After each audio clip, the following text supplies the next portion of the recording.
some quick introductions. Again, that really quick overview, and the bulk of it is how the New Jersey colleges are applying this work. And then we do want to give you questions, give you time to think through questions and next steps.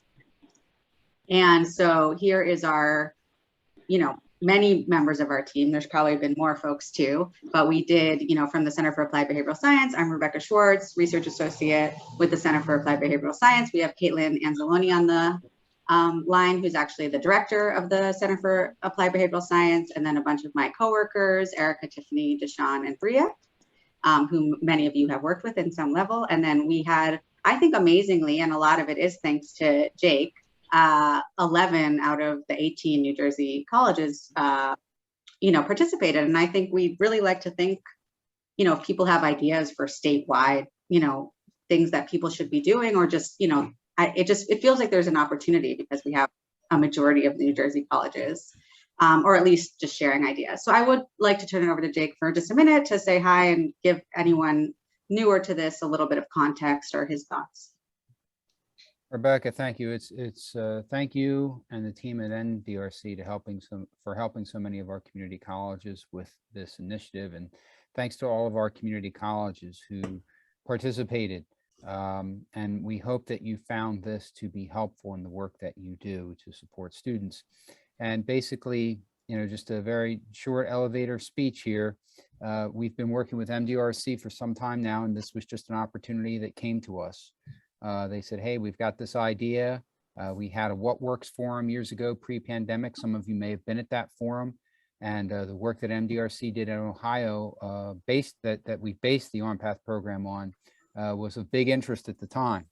And so to see such a big uptick, user rate, I should say, of the colleges that wanted to sign up and participate in this, it's really great to see. And I hope this was all helpful.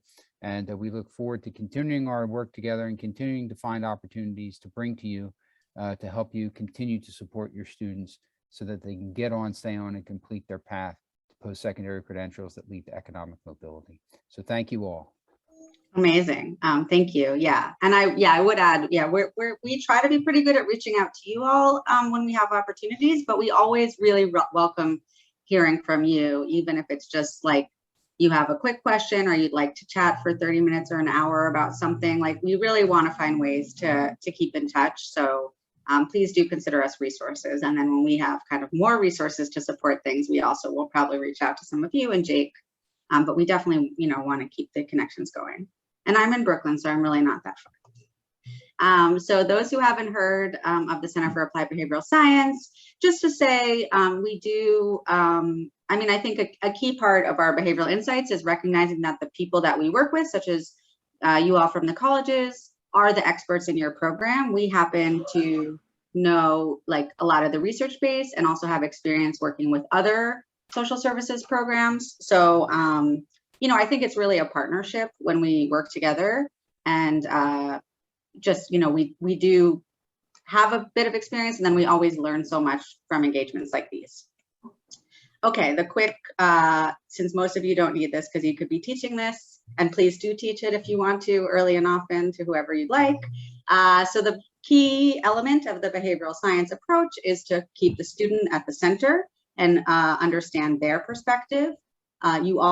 The staff perspective also has many challenges, but from the student, they're not seeing a lot of what you're doing, probably most of what you're doing. And so this is why things like meeting a deadline, whether it's, a FAFSA form or registration deadlines, right? It seems like we gave them the deadline. Why didn't they meet it? Like, we gave them the information, but as we know from behavioral science, there's just a lot of, people have a lot of things going on. They have social influences. They, may be getting information overload. They need to be motivated. So all of us in meeting any goal or any deadline have our own challenges, whether we're a student or a staff or a behavioral science researcher. I'm not immune to these either. So just the final quick overview is a lot of programs are designed as if we're kind of robots, or sometimes people like to say like Spock, that with every decision we make, we do like a pro and con list. And if there's 2 pros and 1 con, then we'll just take the action. But most people are a lot more human, not robots. and not in sci-fi. And so it's a lot of like, there's a lot of questions. Just the questions alone can become overwhelming. And a lot of times there's kind of inaction. And I like number 4. It's like, well, I've been thinking about this, but oh shoot, it's 3 p.m. I have to go pick up my kid. And then, you know, life happens, and then you never get back to that decision that you were making. And then the last thing is that, you know, you can, so those were challenges. And then the opportunity is that even small changes that might even be cost-free, although some of them might be costly, can make a difference. So we sort of use this guacamole example a bunch, but if you know, grocery stores do this, and I think it's clear that option number 2 would make you much more likely to make guacamole, even though it's actually the same ingredients, they're just placed in a different way and they draw the eye. And so the question is, if the guacamole you want people to make, if those ingredients are like all the financial aid documents or all the pieces to register, you know, how do you make it all in one place or as simple as possible? And so, yeah, hopefully everyone feels empowered, particularly the people we've worked with, and hopefully our new listeners as well, that you, every day you are making what we call choice architecture decisions. So you're deciding, again, sort of like where you place the ingredients in the supermarket, to go back to that example, or, you know, you're deciding when you send out the reminders, you're deciding sometime, you know, I guess you have decisions within a lot of, you know, structure. So you don't get to always change the whole structure, or like FAFSA is a really difficult form right now, but you can try to work on the process and the interactions and the way that you interact with students. So that is really the very quick overview. And then just to set people up to hear the colleges present and hopefully ask questions. I just wanted to, you know, sort of for the last, particularly year, we've been working, I think, together for about 1.5 years, but for this last year, which was a lot more kind of guided, facilitated exercises in applying human-centered design and behavioral science, but really the colleges, again, were taking their own context, making their own choices. So the general kind of challenge that we had was this idea of, you know, student success among people with financial aid specifically, as a group, you know, from an equity lens that we really care about meeting, and a group that is literally leaving money on the table. And it feels like, you know, their barriers might be particularly behavioral, if a lot of their costs are covered. So what the colleges did is they got specific about a target area. So you'll hear about 3 target areas across the colleges. And then we did a number of activities on student centering. We did a persona, if you've ever heard of that. We did some mapping. We did a lot of empathy building questions. And then ultimately we kind of summarized the diagnosis based on 3 tenets: know, feel, and do. So this is what we think of as information, motivation, and follow through. And then targeting those barriers instead of just coming up with solutions that may or may not actually be addressing a clear problem. We tried to target those barriers and think about how to measure success and how to apply this work more broadly to take a student-centered approach at every turn. So that's what you're going to hear from your fellow colleges. So we have one more poll before we get on, and this is just, so these are the 3 topics that you'll hear about. So curious for you all, and to prime you to listen for what's most relevant. Oh, I'm supposed to launch the poll. Oh boy. Oh, okay. I've got this. Okay. In your program, right, where do you see the biggest missed opportunity to improve student success? SAP appeals, completing all required financial aid documents, or course registration. And if you wanted to pick all 3, or hopefully you think all 3 are relevant, because you are going to hear about all 3 from your colleagues.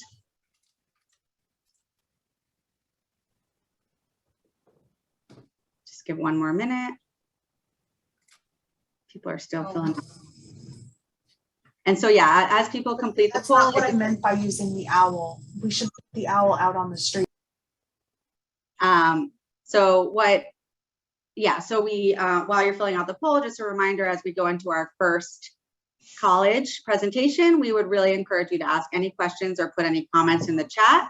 And we will open the floor briefly after each college presents, and then at the end. Okay, so let's see. We have a bunch of people who participated.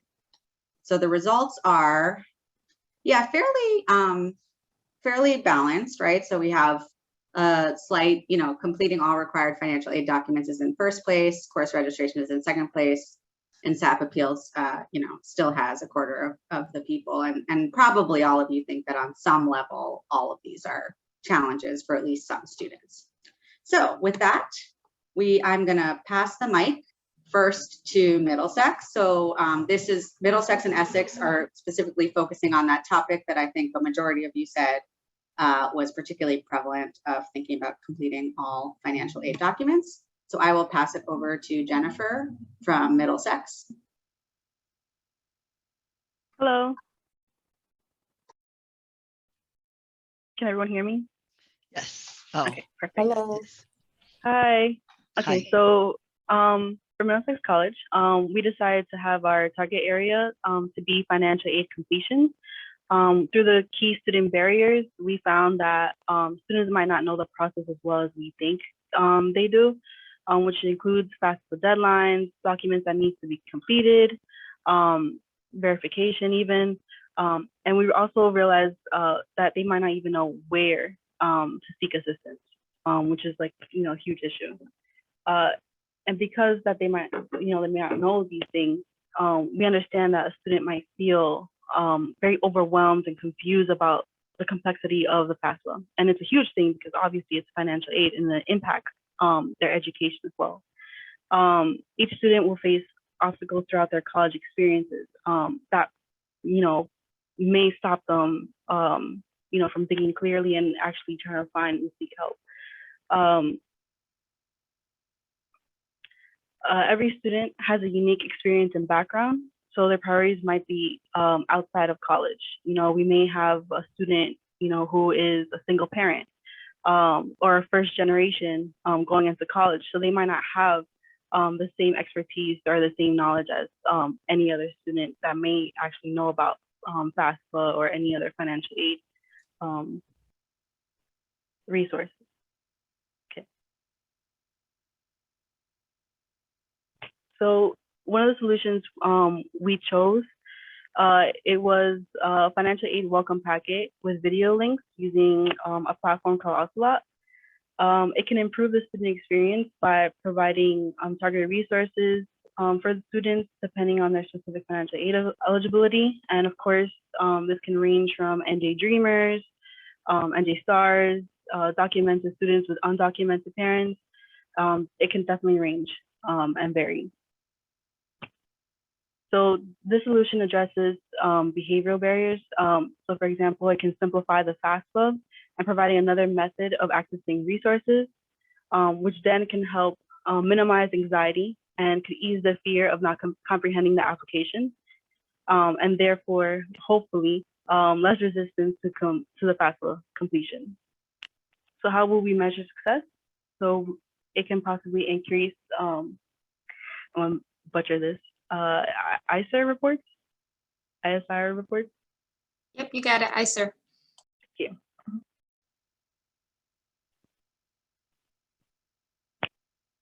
All right, so looking ahead, we also found some other things that may affect the college and even students itself.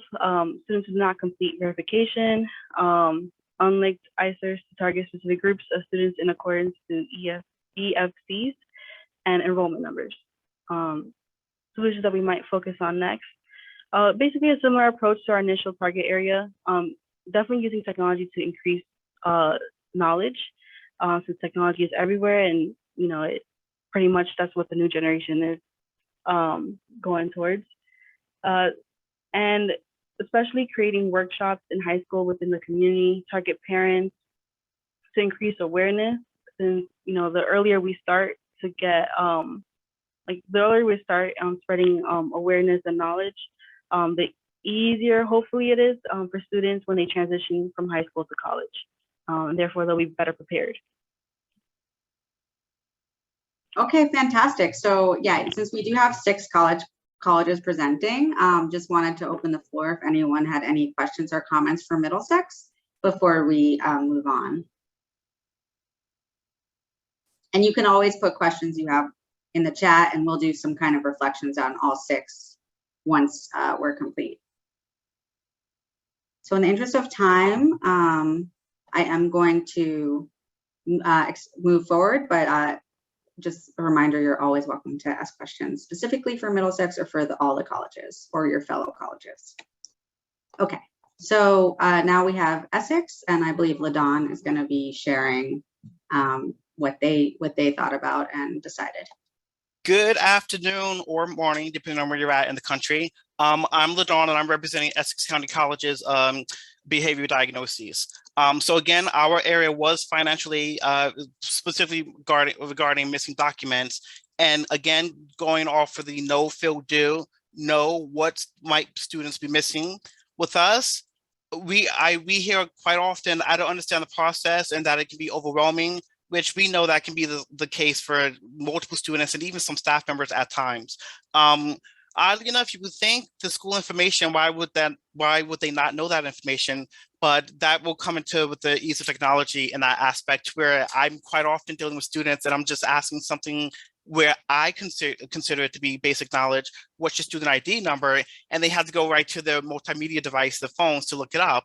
I'm like, that's something going to be asked 1,000 times. Like, you might as well learn it now, just like your phone number, because that's an essential identification for the school and anything you want to do. How to perform functions like filling out the FAFSA and HESA. I'm going to be completely honest, thinking about it from the student's perspective. I'm in doctoral school. I'm not getting any money for financial aid, but I still have to fill out the FAFSA, and I still have to look on my phone too to get the same information, the password and code, and it changes all the time. So if I'm having to do that, I cannot, from the institutional aspect, see the same thing from students. Why do I have to fill out the FAFSA? Like, I already did it last year. None of the information has changed. Why do I have to do it again?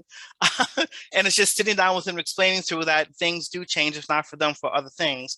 And of course, one of the biggest aspects is the parents' information. Understandably, parents are worried about getting information out there, especially with so much identity theft out there.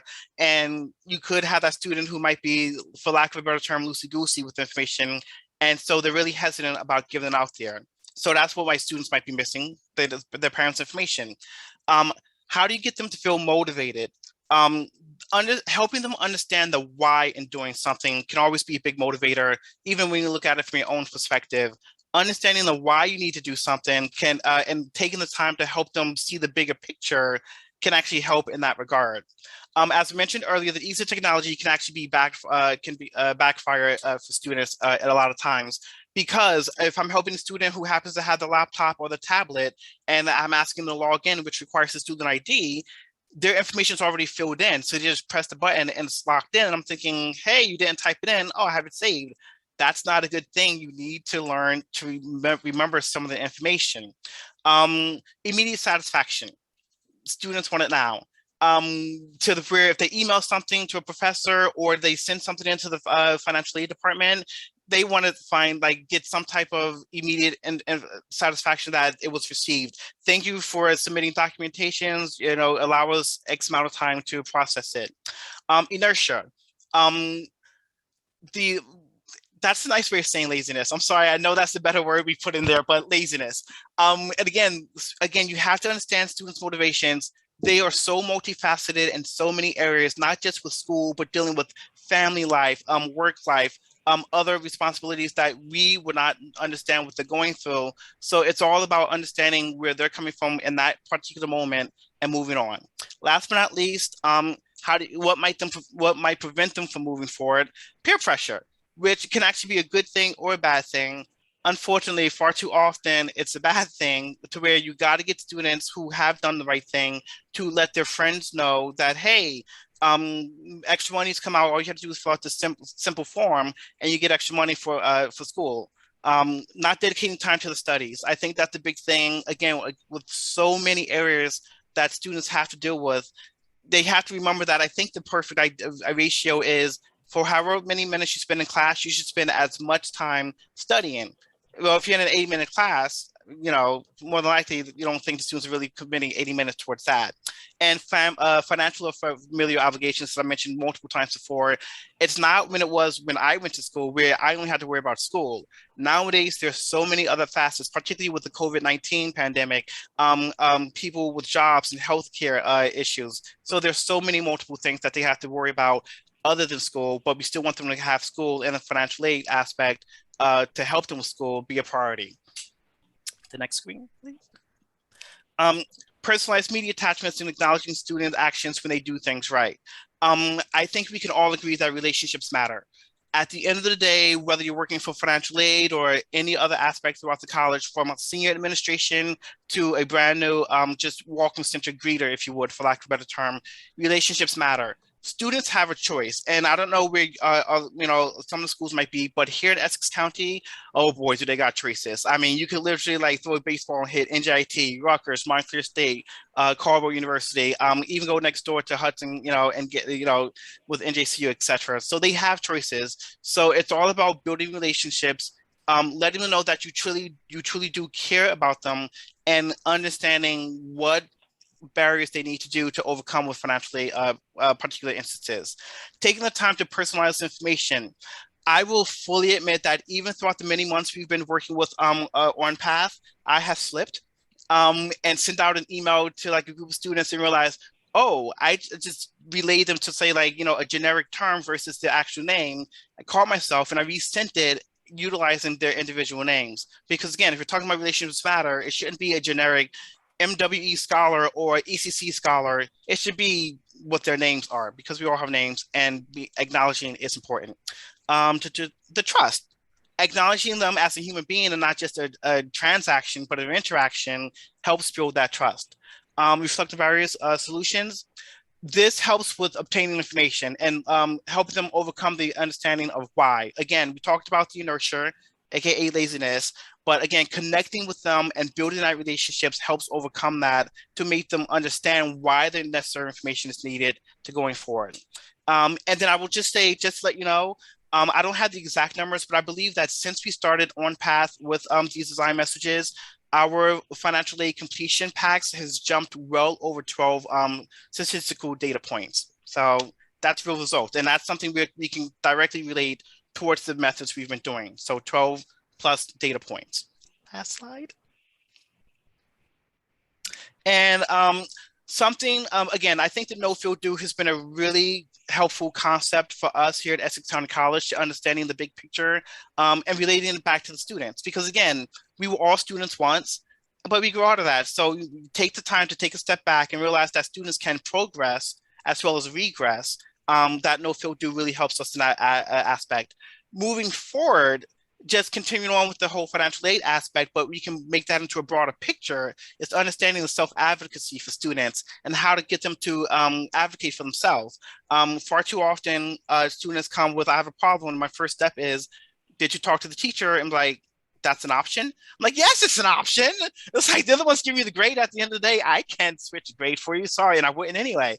So advocating for themselves when they believe they are in the right, and if they end up being wrong, but at least they have that familiarity to do so.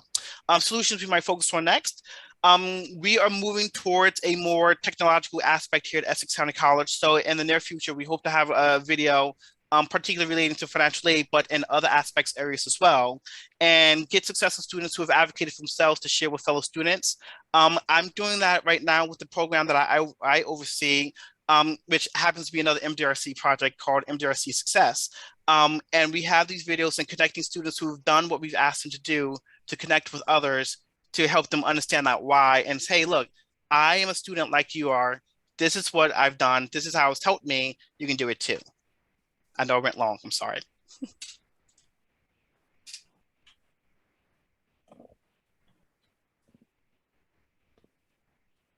That is okay, LaDon. I really appreciate your energy, always. So we do have a question in the chat.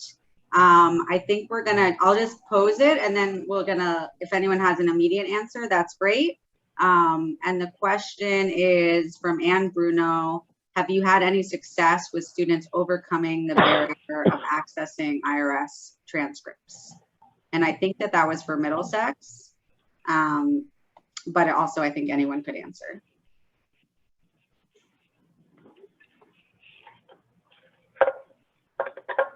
So has anyone had any success with students overcoming this potential barrier of accessing their IRS transcripts? Hi, this is Taina Morales. I'm the Director of Financial Aid at Middlesex. How are you guys? We have not had nothing that I'm aware of. I don't think that, I think that it's continued to be what it is with regards to the IRS and getting the data retrieval tool. I'm not sure exactly where the question, I mean, I guess whoever asked the question, can they elaborate a little bit more with regards to if we're having, I'm sorry, just repeat it. I think I got myself confused here. Have you had Anne Bruno, if she's here? Rebecca Schwartz, it looks like. Have you Oh, had no, any that's success? me. I just reposted. Oh, It sorry. was Anne Bruno. But in the interest of time, I think we will forge ahead because we have 4 more colleges. And then if people have additional thoughts to add in the chat, or we can revisit it at the end. Is that okay? Yeah, I will actually answer on the chat. Perfect. Yeah, I like answering in writing sometimes too. Okay. We have Hudson and Union talking about SAP appeals as their target area. And again, hopefully some of the target areas are relevant, but really it's also the principles of putting the student at the center that may be relevant for any of these challenges or other challenges that you're thinking of. So I think I'm going to turn it over to Matthew. Yes, good afternoon, everyone. Hope everyone's doing well. So our target area was for students who do not initiate and or complete the financial aid satisfactory academic appeals process. And there are key student barriers that we identified. We know it is a challenging process for some students, and they might just not comprehend the steps that need to be taken. There's terminology they might not be aware of, and it's especially hard for our ESL students. We feel students feel a potential lack of felt urgency. There's not really a hard deadline. So they might think it's a little bit flexible deadline. And students may not identify it as a priority. So there may be external factors, working a job, taking care of your children. So it just might not be a priority to them. And then what do students do? They wait till last minute, right? The timing of when students come in to do FSAP is often during our peak registration times, and appointments for academic plans are often limited at the time. Next slide. So our solution to this, to reduce the number of steps, the group is suggesting to front load the academic plan as part of the student's FSAP appeal. This improves the student experience by reducing the number of steps and time needed to receive and approve appeals and have financial aid released. Behavioral barriers this solution addresses. It helps simplify the process, and the big one is it reduces the back and forth between departments. So financial aid and advising, if we front load it on the front end, it won't be so much back and forth on the back end. And how will we measure the success? We'll compare the SAP process completion rate of unsatisfactory SAP students from pre to post intervention. But also a really important part is engaging our student feedback along the way. So whether that's through a survey or direct feedback from a student. Next slide, please. And then looking ahead, we want to focus on action-oriented language and student communications and the personalization of student information, which we learned a lot through MDRC. Target areas we might focus on next, providing a clear pathway for new students to complete enrollment steps. I think we're already in the process of doing that. Developing action-oriented communications for students with some college and no degree to return and complete a credential. I know that's a big push in New Jersey right now. And solutions we might focus on next is how to integrate some of these best practices as we implement our new student success CRM platform, and assigning ownership of key tasks to cross-departmental communications leads. I think that's it. I think that's the last slide. Thank you. Yeah, fantastic. Thank you. So did anyone have any questions or comments for Matthew? You're welcome to put them in the chat or raise your hand. I think I'm also really loving the conversation about strategies or ideas on the sticky IRS business, which I know gives me already, I get like a specific feeling when I just even think of looking at a tax document. So yeah, really, I think it's really great to continue in the chat, questions and comments. So I will, now we will move on to Union. So Tinny is not able to join, but I believe Donald, who's been very active on the team, is going to be presenting. Hi, everyone. I'm Donald Clement. I'm the one-stop manager here at Union County College. We also focused on the target area of having the SAP appeal process. And so the student behavioral barriers that we focused on were the no. So a lot of times we realized that students weren't aware of the deadlines. There's only one form of communication that we actually utilize to reach out to students as far as SAP appeals, and that's through their email. But we know with our current population of students, like a lot of times students aren't really checking their emails and not fully reading it. And a lot of times students aren't aware as far as which documents to submit and then who to submit those documents to. This leaves the students feeling avoidant. A lot of times students are aware of the SAP process. Sometimes they know it's not something that's good. So they'll avoid it or they'll feel uneasy and it's a negative experience. And then it can be a cumbersome process, which I think is all related to the things that they don't know as far as what to do with a SAP appeal. So if we could go to the next slide. So the main behavioral barrier that we did want to address is having a communication plan with targeted reminders, clearer verbiage, and easier to understand. So recently we have a texting platform, which is called Mongoose, and we've gotten a lot of feedback from students with that. So kind of following up and collaborating with financial aid on how to message these students. A big piece of the note also too with our process with the SAP appeal at Union is that the student's academic advisor actually has to sign off on the SAP appeal. And there's already been a plan that's been done because the advisors work on that throughout the semester. So if the information has who the contact is, that can foster a relationship and some engagement. And then the advisor can kind of walk them through those steps, help them with the letter, go over or clarify any steps regarding SAP before it's submitted. So we can do that on the front end. It'll make it easier for the students to understand. Another thing that we would do is how we would measure the success of this initiative is to see how many SAP appeals are sent in earlier. As Matthew mentioned from Hudson, a lot of these SAP appeals are sent in at the last minute.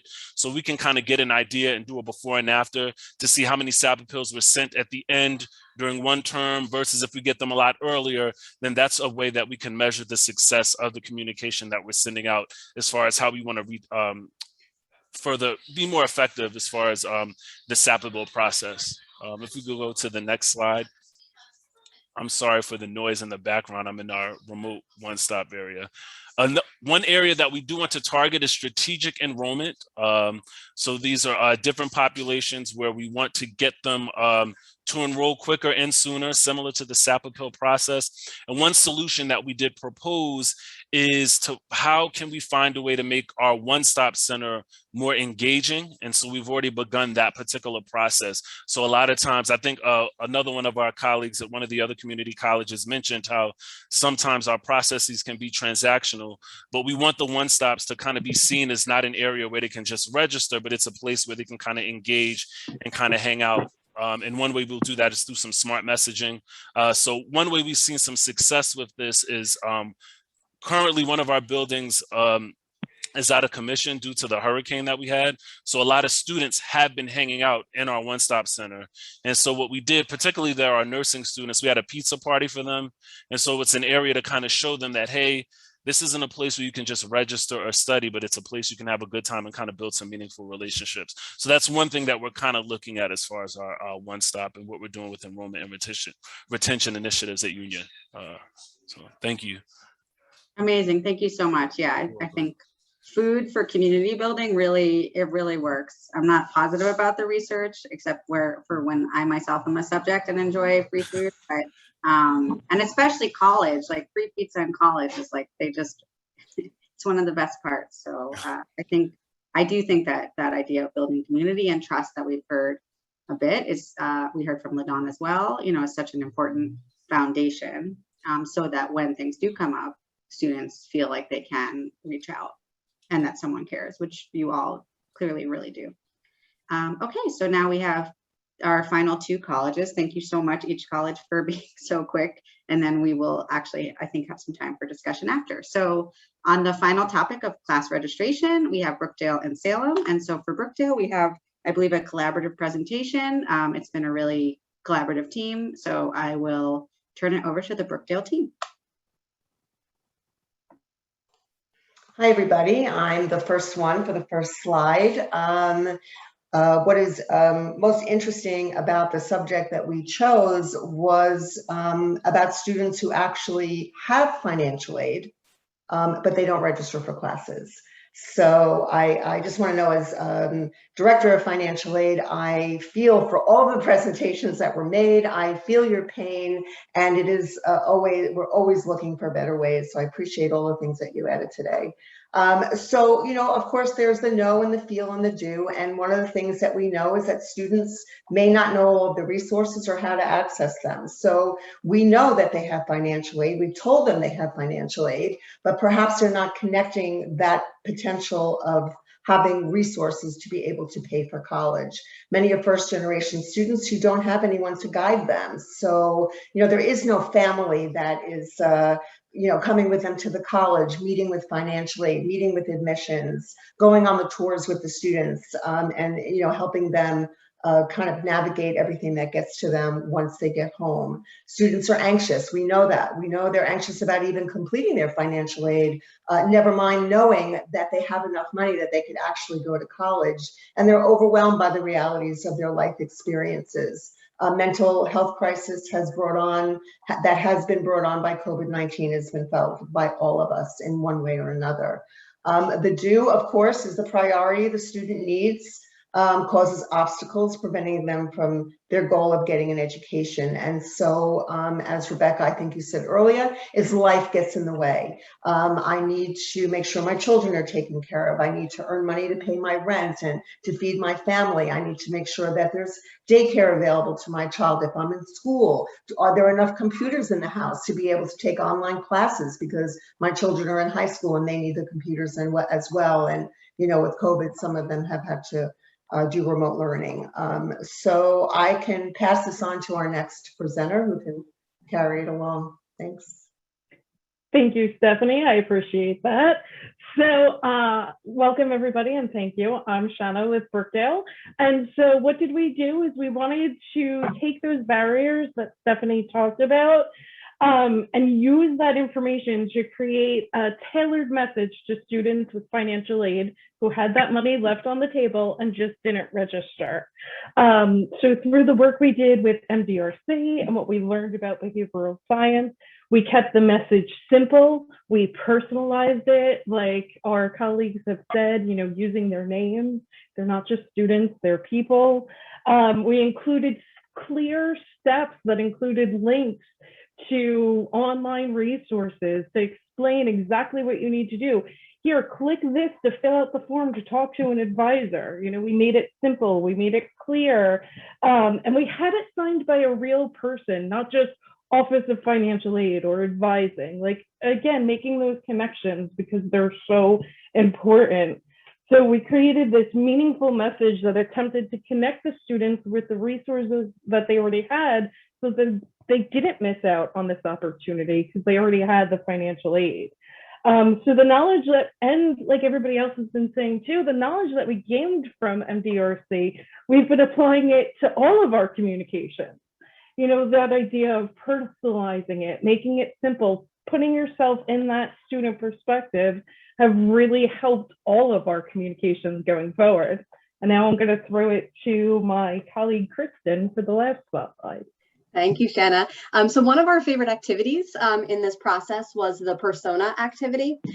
So that has sort of guided us in what we'd like to move forward with in future planning. So one of the target areas that we really would like to focus on are students who've registered for classes but are dropped for non-payment. And we want to start to collect data from these students to find out why, so that we can start to apply that persona lens that we learned all about in this process, to then start to re-engineer and map backwards our communication strategies with these students for the future. Are there barriers that we're not aware of? Are there things in their lives that are going on that we could maybe account for Is it a financial aid issue? Is it a billing issue? Is it a timing issue?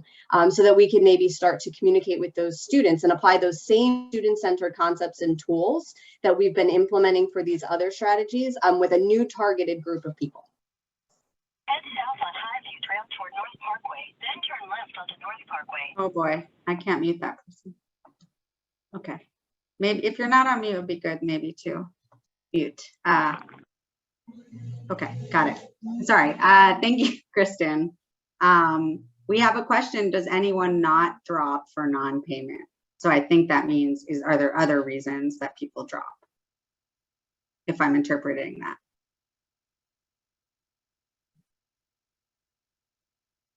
Does anyone from wait, so that was my question. So I oh, just yeah, I was wondering if people just didn't drop for non-payment and just assume that eventually they will pay, and so you don't drop their registration.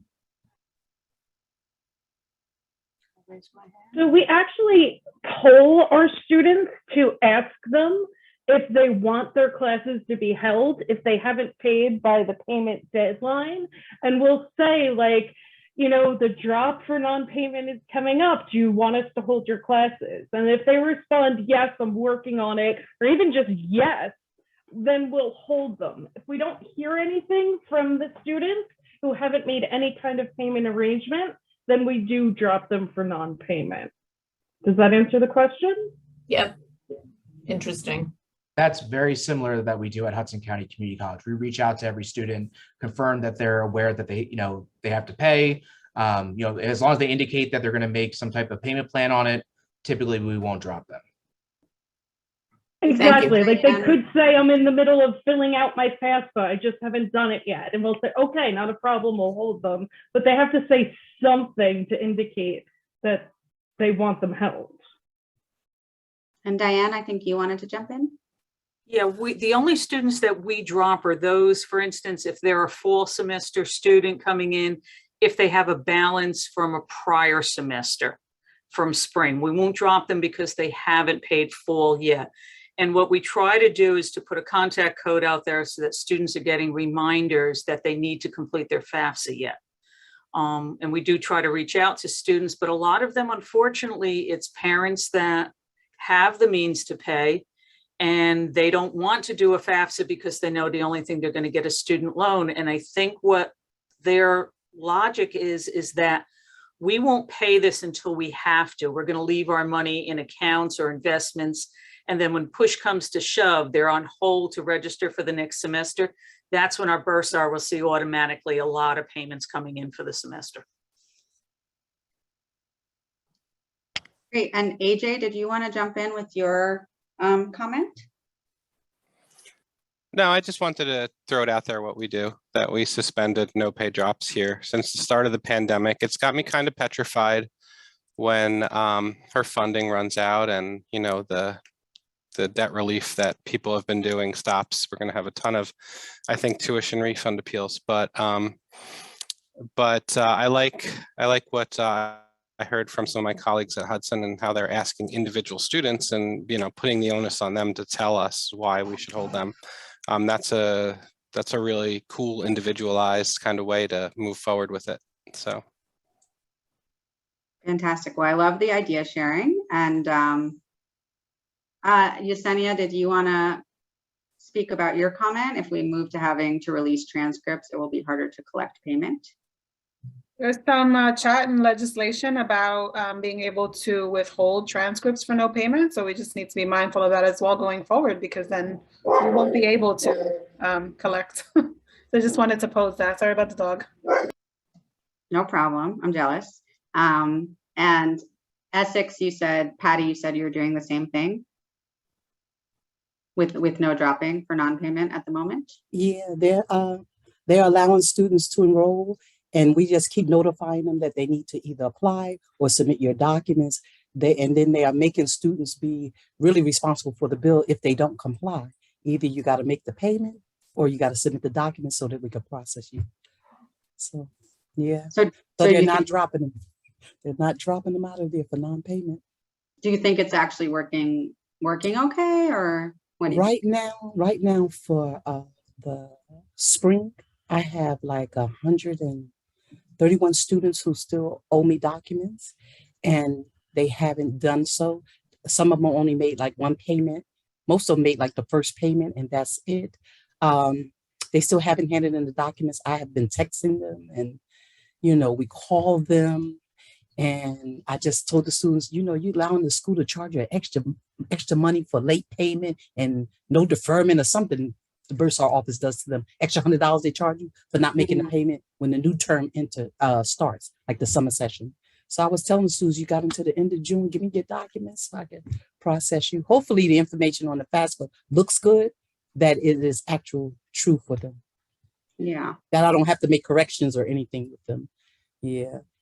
And Stephanie, I see your hand, and so I'd love to hear what you have to say, and then we will make sure that our last but not least college presents. So please go ahead. Thank you, I appreciate it. I just had a question, and I know we probably don't have time for the answer, but it was alluded to earlier by somebody that said that they're concerned about if they're not dropping for non-payment and students are not paying their bills, that when the HERF money goes away, it could be another problem. So, if you're not dropping for payment, is it because you're using your institutional HERF funding to pay off that debt?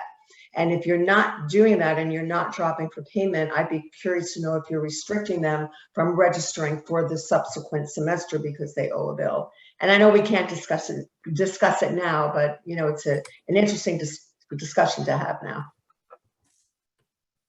Absolutely. Yeah. Thanks so much. So yeah, we may be able to talk a little bit at the end, but yeah, Laura, you are grand finale. Yeah, great. Sometimes that's the headliner, usually goes last. I know. All the colleges are my favorite. So yes. Okay. So excited to hear more about what Salem worked on. Well, thanks, Rebecca. Good afternoon, everyone. So we really wanted to focus on addressing registration holds, anything that would be considered a barrier to get students registered. We don't want to see the hold process stop a student from registering for classes. However, that's kind of the inevitable. We have to have certain holds on there, so we wanted to focus on how can we address this and make it simpler for the student and to partner with them. And so we really wanted to look at what are those key barriers, what are those things, and really just spend the time like thinking about our students and not thinking about what's already out there, what we already have done, but let's start kind of clean slate, fresh start. Let's think about our students right now. And I think a lot of them really just truly don't know why they have holds, I didn't know I didn't pay my bill, or I didn't know I didn't return my computer back at the end of the semester. I don't know what a chargeback. I mean, how many times we hear, I don't know what a chargeback is, right? So they really don't have that awareness. They're unsure of who to contact at the point and where to get that assistance.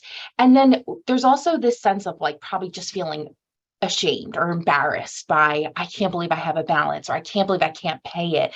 How is this going to work out? Maybe a lot of, students might think that they're not competent to actually deal with the procedures and feeling like their back's up against the wall. There's no options for them at all. Like they can't call anyone and talk to us and work out those payment arrangements or work out those procedures for things. And then kind of what's stopping them from actually doing it. So we're thinking, of course, students may not have money financially. They might not have the skill set experience.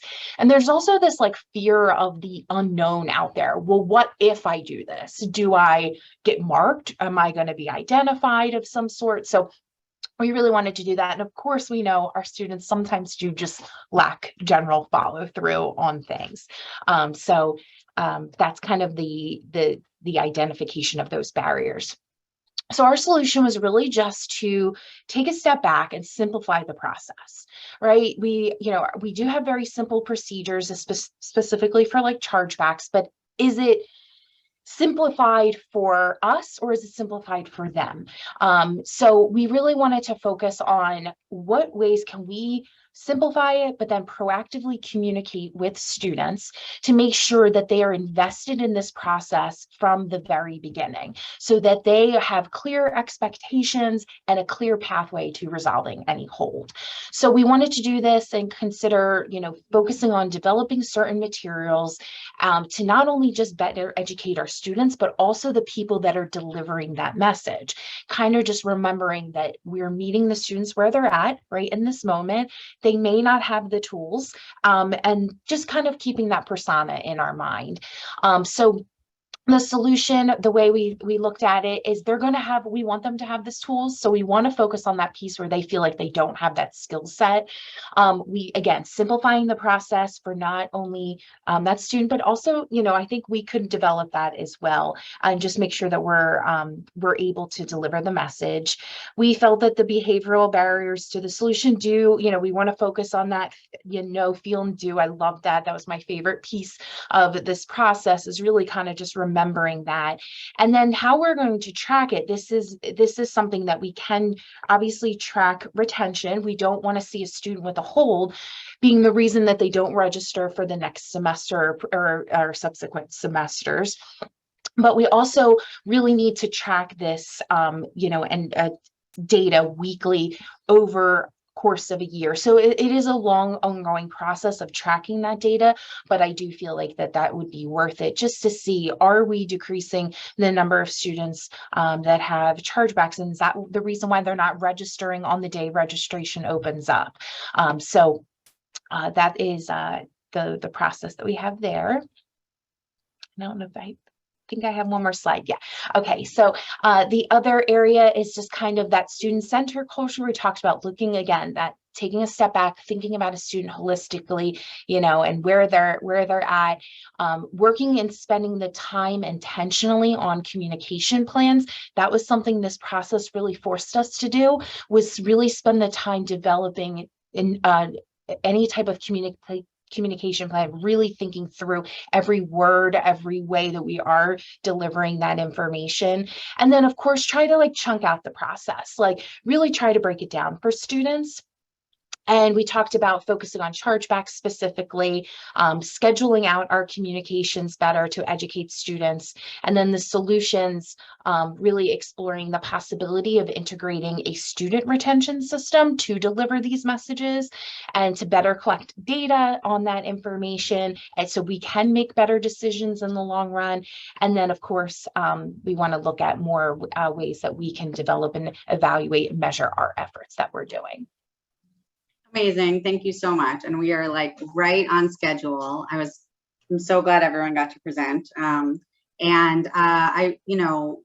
really appreciate the talk in the chat. It's interesting that holds and taxes are, some of the nitty-gritty stuff that we talked about that really, I think really matters. And, sometimes when you're thinking big picture, you sometimes are saying, oh, well, they just keep missing deadlines. And then when you really dive in, you see specific, behavioral science is about behavior. So we think of specific decision points.